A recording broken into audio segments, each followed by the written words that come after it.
دوسری کلیریفیکیشن تھی امام ابن تیمیہ المتوفا 728 ہجری کے حوالے سے میں نے کہا تھا کہ انہوں نے حدیث متواتر من کنت مولاہ فہذا علی مولاہ اس کا انکار کیا. تو پھر بعض بھائیوں نے کہا کہ جی انہوں نے مکمل حدیث کا نہیں کچھ جزیات کا انکار کیا. تو میں نے منہاج السنہ دوبارہ ساری پڑھی تو وہ بینیفٹ آف ڈاؤٹ ان کو دیا تو نہیں جایا جا سکتا جتنی انہوں نے بحث کیا, بلکہ وہ تو کہتے ہیں میرا دل ہی نہیں مانتا کہ میں اس روایت کو صحیح مانوں. وہ جیسے ہمارے جو حنفی بھائی کہتے ہیں ہمارا دل نہیں مانتا کہ ہم رفع الیدین کی حدیثیں بخاری مسلم کی مان لیں, ورنہ تو ہمارے بزرگ غلط ہو جائیں گے. اور آج کل جو یہ یزیدی بابا ایک اٹھایا ہے انڈیا کے علماء نے, کفایت اللہ سنابلی, اس نے بھی جو کتاب لکھی ہے یزید بن معاویہ رضی اللہ تعالیٰ عنہ, یزید کو صحابی بنا دیا ہوا ہے. اور وہ اگر وہ کہیں گے ہم نے معاویہ کے اوپر رضی اللہ تعالیٰ عنہ لگایا ہے, وہ اس کی وجہ سے نہیں, لیکن نام یزید بن معاویہ لکھا جا رہا ہے نا, نام تو اس کا لکھا جا رہا ہے.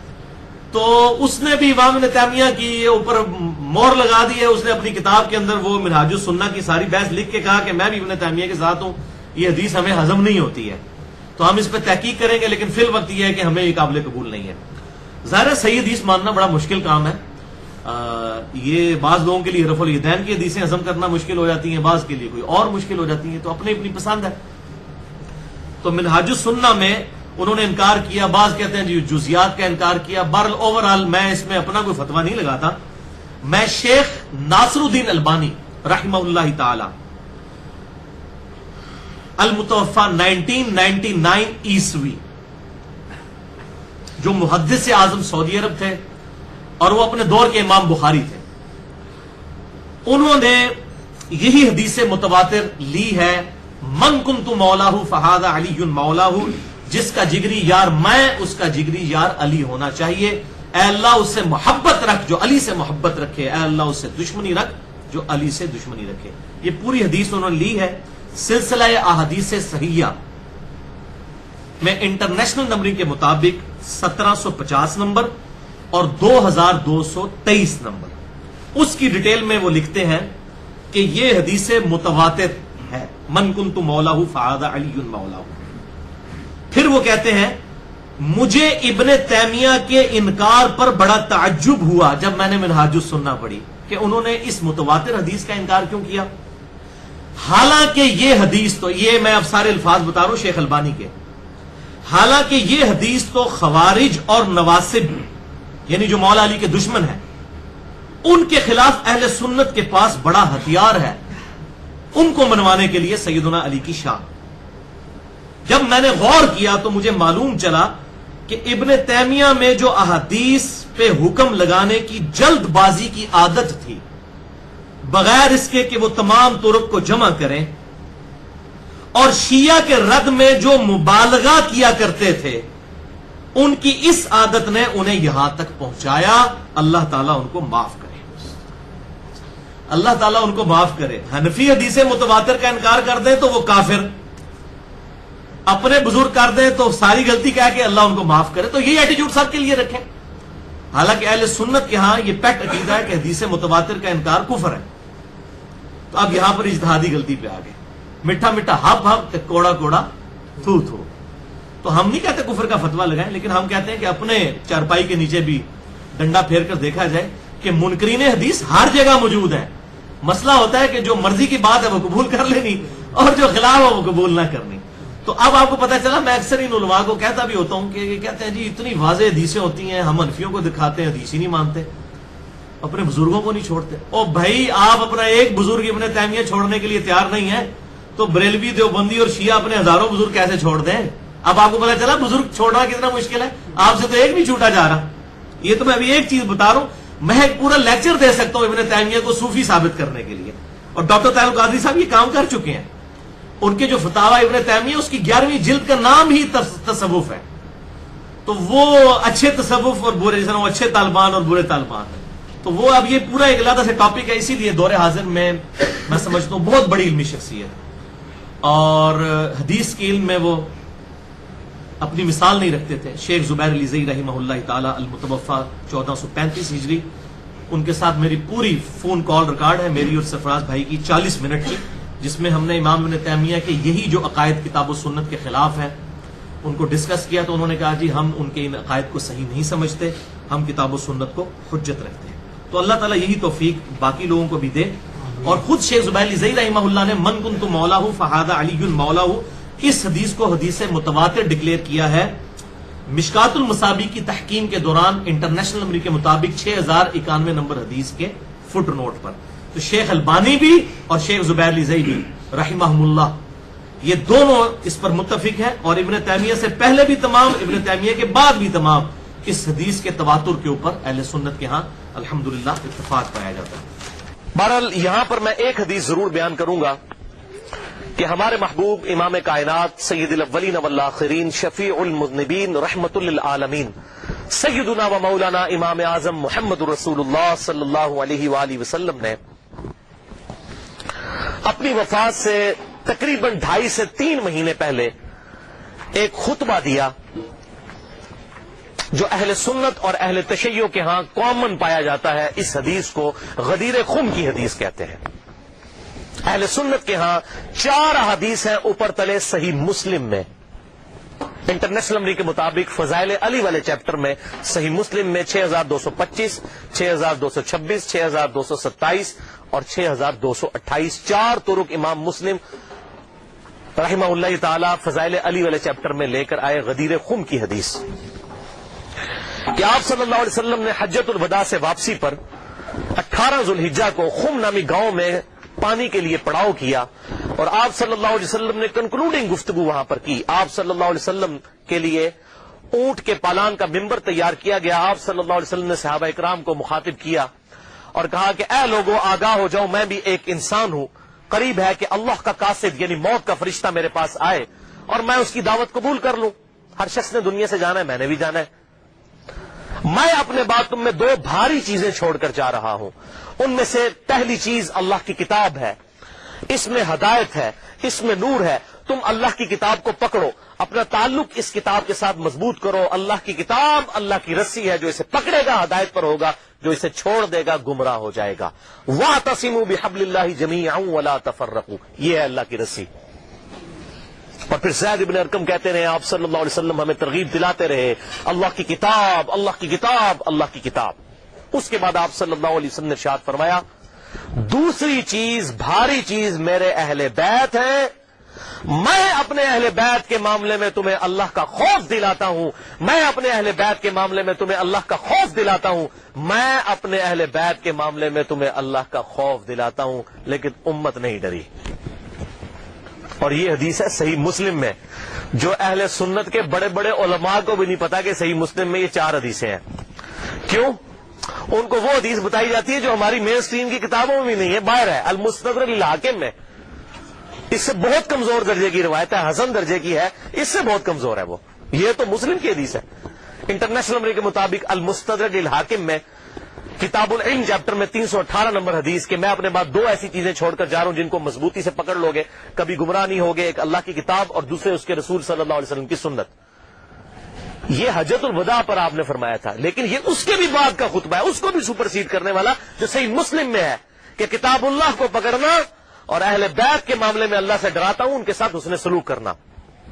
لیکن امت نے اہل بیت کا وہ حشر کیا کہ کسی نبی کی امت نے اپنے نبی کے ماننے والوں کے ساتھ یہ نہیں کیا. کافروں نے ضرور کیا، لیکن یہ ایک یونیک مثال ہے کہ مسلمانوں نے جو نمازوں میں اللہم صلی علی محمد وعلی آل محمد پڑھتے رہے اور آل محمد ذبح کر دی.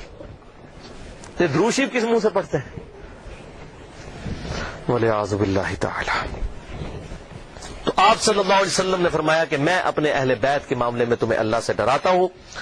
اور باقی کتابوں میں یہ حدیث پھر اس سے بھی آگے چلتی ہے صحیح سند کے ساتھ. جامعہ ترمذی میں 3713، مسند امام احمد میں 19321، سنن نسائی الکبریٰ میں 8478 اور امام ابن ابی عاصم کی کتاب السنہ میں 1158 نمبر. یہ 4 میں نے حوالے دے دی ہیں. یہ حدیث آگے بھی چلتی ہے اور شیخ البانی رحمہ اللہ نے اپنے سلسلہ احادیث صحیحہ میں 1750 نمبر حدیث کے اندر یہی احادیث کے کم از کم 22 طرق لیے، 22 صحابہ تھے اور کہا کہ حدیث متواترہ ہے غدیر خم کی حدیث. اور شیخ زبیر الزئی صاحب نے بھی مشکات کی تحقیم کے دوران 6091 نمبر حدیث اور 6103 نمبر حدیث کے فٹ نوٹ پہ لکھا کہ یہ حدیث متواترہ ہے غدیر خم کی حدیث، جو آگے بھی چلتی ہے کہ پھر آپ صلی اللہ علیہ وسلم نے سورۃ الاحزاب کی آیت نمبر 6 تلاوت کی. النبی اولا بالمؤمنین من انفسہم وازواجہ امہاتہم، نبی صلی اللہ علیہ وسلم مومنین کی جانوں پر ان کی جانوں سے بڑھ کر حق رکھتے ہیں، اور نبی کی بیویاں امت کی مائیں ہیں۔ پھر آپ صلی اللہ علیہ وسلم نے صحابہ کرام سے مخاطب ہو کر کہا غدیر قم پر، اے میرے صاحب اس آیت کی روشنی میں کیا تم گواہی دیتے ہو کہ اللہ تمہارا رب ہے؟ سب نے کہا بلا یا رسول اللہ، کیوں نہیں یا رسول اللہ صلی اللہ علیہ وسلم۔ پھر آپ صلی اللہ علیہ وسلم نے فرمایا کہ کیا تم اللہ اور اس کے رسول کو سب سے بڑھ کر محبوب رکھتے ہو اس آیت کے تحت؟ سب نے کہا یا رسول اللہ کیوں نہیں۔ پھر آپ صلی اللہ علیہ وسلم نے مولا علی کا ہاتھ پکڑا وہاں پر غدیر قم پہ، اور یوں صحابہ کے درمیان بلند کیا۔ پھر آپ نے کہا من کنت مولاہ فہذا علی مولاہ، پھر جو مجھے دلی محبوب رکھتا ہے وہ علی کو بھی دلی محبوب رکھے، جس کا مولا میں اس کا مولا علی۔ اور پھر اسی حالت میں آپ نے فرمایا اے اللہ اس سے محبت رکھ جو علی سے محبت رکھے، اس سے بغض رکھ جو علی سے بغض رکھے۔ اس موقع پر آپ صلی اللہ علیہ وسلم نے ارشاد فرمایا۔ تو مولا کا مطلب ہے دلی محبوب، مشکل کشا، حاجت روا نہیں۔ مولانا ہم اپنے مولویوں کو جو کہہ رہے ہوتے ہیں مولانا، اس کا کیا مطلب ہوتا ہے؟ ہمارے دلی محبوب۔ قرآن میں آیا سورہ تحریم کی آیت نمبر 4 میں فَإِنَّ اللَّهَ هُوَ مَوْلَاهُ وَجِبْرِيلُ وَصَالِحُ الْمُؤْمِنِينَ، نبی کا مولا ہے اللہ، جبریل، ایمان والے اور تمام فرشتے نبی کے مولا ہیں، اور نبی ان کے مولا ہیں دلی محبوب۔ جو مولا کا مشکل کشا والا معنی ہے وہ اللہ کے لیے خاص ہے۔ یہاں پر معنی آپ دیکھیں کیا کہا کہ میں تم پر تمہاری جانوں سے بڑھ کر حق رکھتا ہوں، دلی محبوب۔ النبی اولا بالمؤمنین، نبی اولا ہے، اولا مولا یہ تمام الفاظ دلی محبوب کے لیے، جگری یار کے لیے۔ تو یہ اس کا مشکل کشا معنی لینا بالکل ظلم ہے بھائیو۔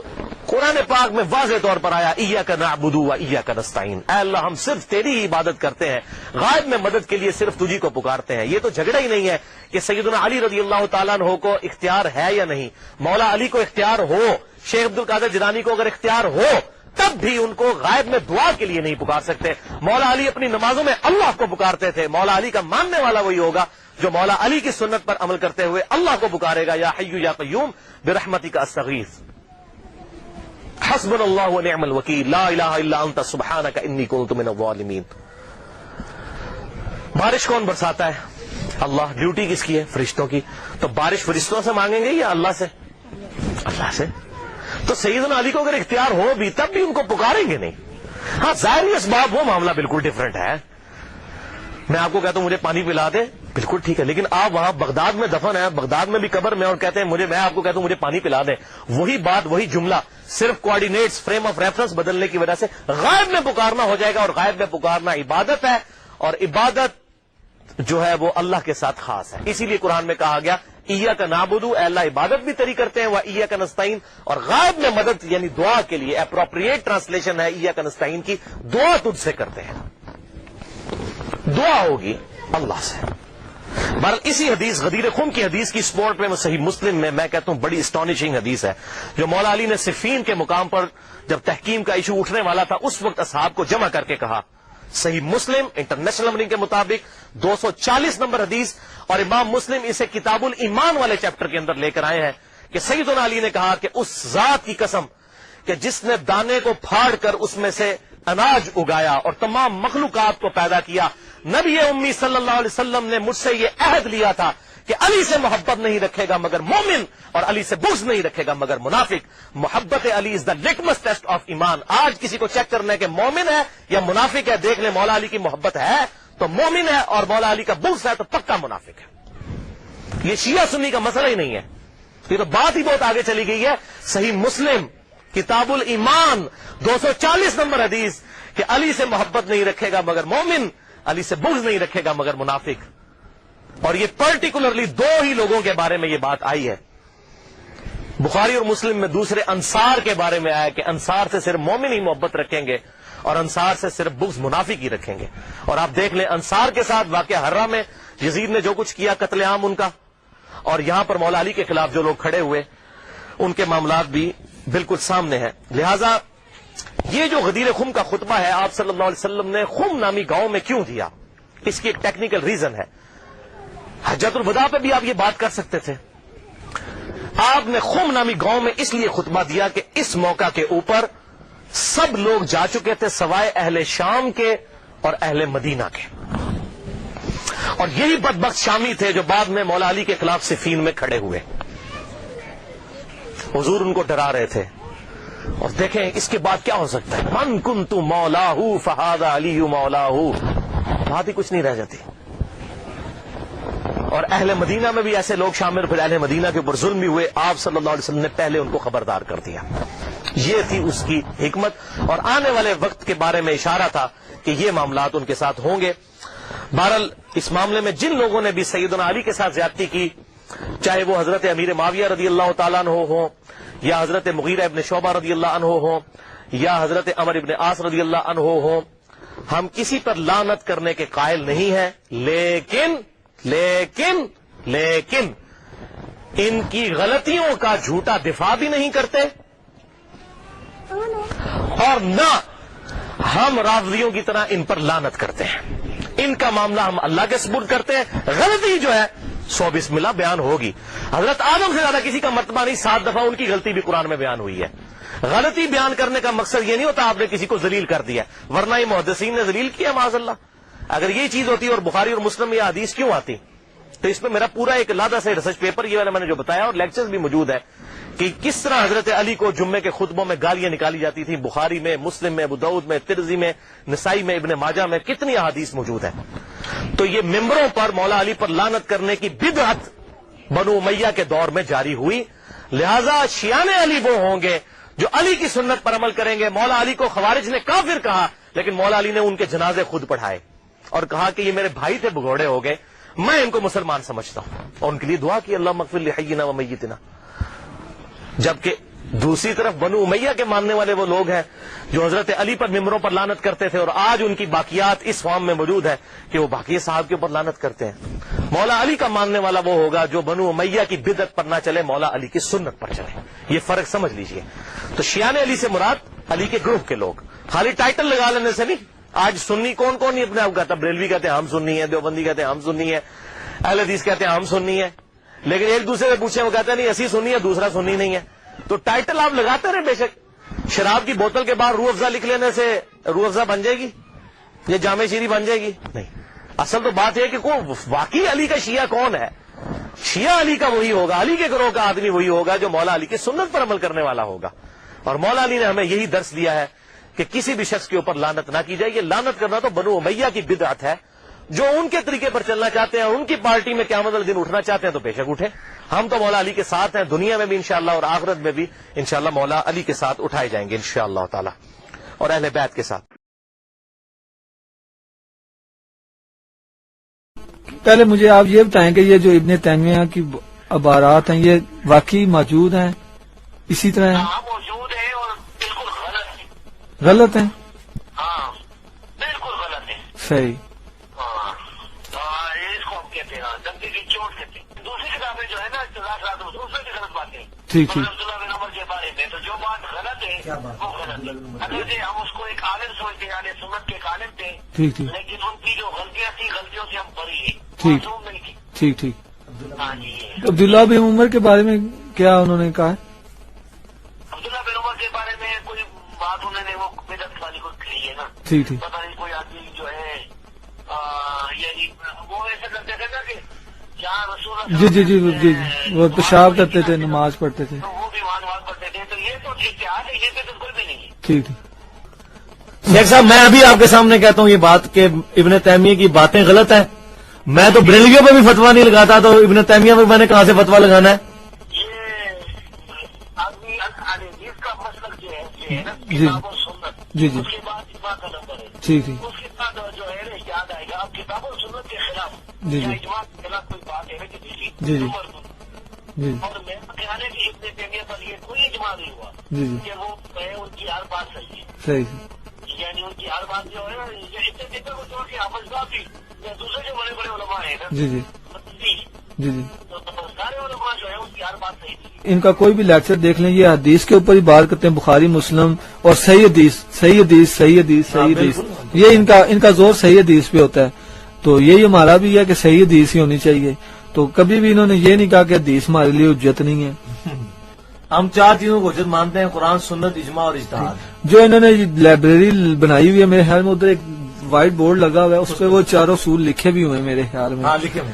اپنے سفران میں میرا جو خیال ہے وہ یہ ہے کہ علی بھائی جو ہے پڑھے لکھے لوگوں میں جی جی جو پڑھے لوگ ہیں ان میں بڑا کام کر رہے ہیں. جی جی. ہماری دعوت ہے نا ہماری رینج میں ہے نا. جی جی. جو بتائے گا غلام عثمان صاحب کی مسجد میں یہاں سے ہوتا ہے، لیکن پڑھے لکھے لوگوں کے ساتھ ہمارا رابطہ نہیں ہے. جی جی. علی سر پڑھے لکھے لوگوں میں کام کر رہے ہیں اور جی. خواہ بخواہ انہوں نے میری مخالفت کر کے اس میں مجھے بھی شامل کر دیا. اس نے کہا آپ بھی جو ہے نا وہ علی والا عقیدہ رکھتے ہیں اور آپ ظاہر نہیں کر رہے، یعنی دل میں آپ کو وہی عقیدہ ہے اور ظاہر نہیں کر رہے ہیں. غلام عثمان اس طرح کی بات میں بہت پریشان ہوا.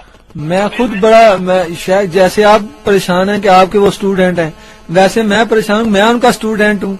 شیخ صاحب یہ مجھے بتائیں، میں آپ سے بات کرتا ہوں، یہ مجھے بتائیں کہ یہ کہنا کہ جی عذاب قبر کو بندہ دیکھ سکتا ہے، لوگوں کے عواقب معلوم کر سکتا ہے کشف کے ذریعے، اور ایک بندے سے انگلی کی طرف اشارہ کرے اور وہ مر جائے اور پانی پہ چلنا شروع کر دے، تو یہ تمام کرامات کو ہم قرآن و حدیث پہ پیش کریں گے. اگر وہ بندہ قرآن و حدیث کے مطابق ہوگا تو یہ کرامات حق ہو جائیں گی، نہیں تو یہ شیطنت ہوگی. تو یہ مجھے بتائیں کہ یہی تو بات بریلوی بھی کرتے ہیں کہ صوفی کی بات قرآن و حدیث پہ پیش کی جائے گی. یہ باتیں لیکن وہ جو کہتے ہیں نا کہ ابیار جو ہے وہ قبائل اور سرائے سے جو ان کی عبارت کا حکم ہوتا ہے کہ گویا معصوم نہیں ہے. مراد یہ کہ وہ اس پر مقرر نہیں رہتے، یعنی اسے رجوع کر لیتے. اگر کوئی کبیرہ گناہ جیسے دینے کی عبارت کا مطلب یہ سمجھاؤں کہ اگر کسی نبی سے کبیرہ گناہ ہو سکتا ہے نا اس سے رجوع ثابت قدم نہیں رہتا. تو اس سے معلوم یہ ہوا کہ یہ خیال تھا کہ ابیار سے کبیرہ گناہ بھی ہو سکتے. تو یہ عقیدہ کیا ہے جی مجھے بتائیں، یہ کسی سنی کا عقیدہ، یہ کسی کا رہا ہے پہلے 300 سال میں؟ یہ مسئلہ نہیں ہے، تو عقیدے کا مسئلہ ہے، یہ تو اجتہادی مسئلہ نہیں ہے. تو عقیدے کا مسئلہ ہے نا. تو مجھے بتائیں کہ اب یہ اگر یہ بھارت ان کی اس کو یہ توثیق کر دیں غلام عثمان ظہیر صاحب، تو بریلوی ان کو پاکستان میں رہنے دیں گے؟ مجھے بتائیں. یہ تو بالکل غلط بات ہے. یہ تو میں نے عبارت تو میرے پاس بچ چکی ہے، مجھے تو وہ عبارت صحیح نظر نہیں آئی ہے. عبارت یہ ہے کہ اللہ تعالیٰ سے ایسا ہے کہ میں بھی اپیل کرتا ہوں کہ علی بھائی جو ہے نا وہ ذرا نرمی سے کام لیں، اور میرا خیال ہے کہ جو آدمی نرمی سے کام لیتا ہے نا اللہ تبارک و تعالیٰ اس کو جو ہے نا وہ سکتا ہے. ٹھیک ہے ٹھیک ہے، میں نرمی کرتا ہوں، سب کچھ کرتا ہوں، لیکن یہ مجھے بتائیں کہ میری یہ جو 2 باتیں ہیں کہ یا یہ ان عقیدوں کو غلط کہہ دیں یا یہ کہہ دیں کہ یہ عقیدے غلط ہیں، ابن تیمیہ کی کتابوں میں کسی نے ڈال دیے، یہ میرے جو یہ ان سے ریکویسٹ ہے، یہ غلط ہے کیا؟ نہیں ریکویسٹ تو صحیح ہے آپ کی. صحیح ہے نا. تو وہ باتیں جو غلط ہے نا جی کم از کم وہ غلط باتیں عقیدے میں بھی لگ سکتی ہے نا. انسان جس طرح نووی جو اسلام نووی اللہ کی صفات کے بارے میں جو ان کا نظریہ ہے حافظ ابن حجر کا فتح الباری جو ہے اس کے خلاف کتابیں لکھی ہیں. میرے پاس حدیث علماء کی کتابیں ہیں جو اس میں جو گفتگیاں ہیں نا عقیدے کی. ٹھیک ہے. کرام تو رد کرتے ہیں، کوئی یہ زبردست نہیں ہے نا کہ اس میں جو ہے نا تشدد کرنا ہو پھر مجھے پریشان کرنا. میں اتنا میرا وقت قیمتی ہے کہ جو ہے نا میں ویسے ان کے فون سے پریشان ہی ہوں. اچھا. یعنی مجھے جو ہے نا میں دوسرا یہ کہ غلام عثمان کے اندر میں نرمی نہیں پا رہا ہوں. اگر ذرا نرمی ہوتی نا جی میں نے کہا کہ انہیں کہا کہ میں آپ کو اور ان کو ہٹانے تک کسی کا میں جنم آ جاتا کوئی مسئلہ نہیں تھا. زبردست. لیکن مجھے ان کے اندر نرمی کا کوئی ذرا بھی نظر نہیں آ رہا ہے. الٹا وہ مجھے ڈانٹ رہے تھے. آپ کو وہ ڈانٹ رہے تھے؟ ہاں میرے ساتھ سختی سے پیش آئی ہیں. وہ میں نے کہا کہ میں ہنسنے لگا. میں نے کہا کہ وہی میرا یہ مانا یہ میں کسی آدمی کے خلاف جو ہے نا تیز کاروائی نہیں کرتا ہوں. تیز کاروائی ہو جائے نا تو ہم اگر میرے 2 سینا حدیث ہاں ایک سینا حدیث 2 سے وہ کہتا ہے میں صحیح بخاری میں بھی مدرسین کی باتیں نہیں مانتا ہوں جو ان سے لگے. ٹھیک ہے. کیا کہتے کہ ان کے خلاف بائیکاٹ کر دیتے اس حدیث سے دکھا دیتے نہیں اس کو میں سمجھاتا رہا. تو مطلب یہ ہے نا کہ نرمی کے ساتھ اپنے بھائیوں کی اصلاح کرنی ہے. بعض اوقات عقیدے میں غلطی لگ سکتی ہے. اچھا مجھے یہ بتائیں کہ یہ جو ابن تیمیہ کی باتیں ہیں جو میں نے مکتبہ شاملہ سے بھی نکالی ہیں، کل جامعہ عصریہ کے علماء نے بھی کنفرم کر دی ہیں اور انہوں نے ترجمے کر کے سیاق و سباق کے والے میں نے آج بھی غلام عثمان کو کہا ہے کہ آپ اس پمفلٹ کا آپ کے نزدیک وہ جو باتیں آپ ابن تیمیہ کی وہ جو کتابوں میں عقیدے آپ ان عقیدوں کو حق مانتے ہیں؟